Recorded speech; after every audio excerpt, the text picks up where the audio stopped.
I'm Jason Ferrer. Dati akong call center employee, isang normal na empleyado. Naghanap ako ng something extra. Kasi during that time, pamilyado na rin kasi ako. Naghanap ako ng isang bagay o isang business na makapagpalit sa akin sa call center. Kasi my wife is working sa restaurant, so umaga siya pumapasok, ako sa gabi. So nangyari ngayon sa pintuan ng bahay namin, hi hello lang kami. And pag weekend di rin kami nagkikita, so para ako nag-abroad. Sabi ko, kaya nga ako nagpamilya, gusto ko makasama yung pamilya ko. It was introduced to me by a cousin. Sabi lang niya sa akin, alika kasama ka, tignan mo yung may business proposal ako, maaaring makatulong sa'yo.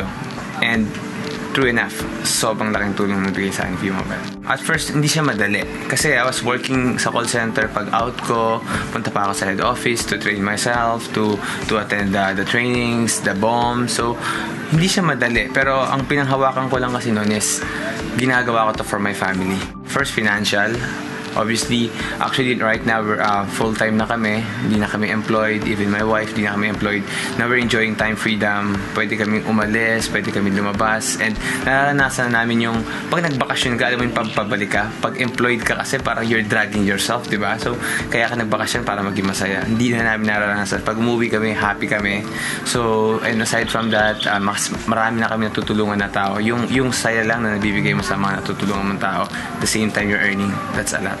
Yung unforgettable na nangyari sa akin is when I bought my first car. 10 years ako nagtatrabaho. Actually, before, nagtrabaho pa ako sa Toyota, but hindi naman ako nagka-Toyota. 11 months in the business, nakabili ako sa sarili kong BMW. Marami akong tutunan sa business na to. Na-improve yung pakikitungo sa ibang tao, especially sa lahat ng hindi ko makakalimutan sa negosyo na to, makapalapit ka sa kanya. Sa V-Mobile, walang imposible. At first kasi, honestly, ako nagduda rin. Totoo ba yan? Parang imposible.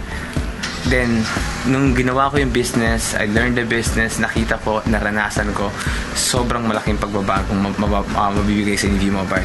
Ang tip ko lang, especially sa mga bago, nagsisimula, is you have to train yourself, learn the business.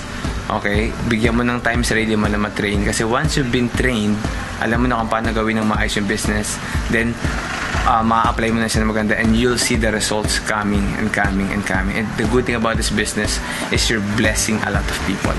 I'm Jason Ferrer. Dati akong call center employee. Sa V-Mobile, kung kaya mong isipin, kaya mong gawin.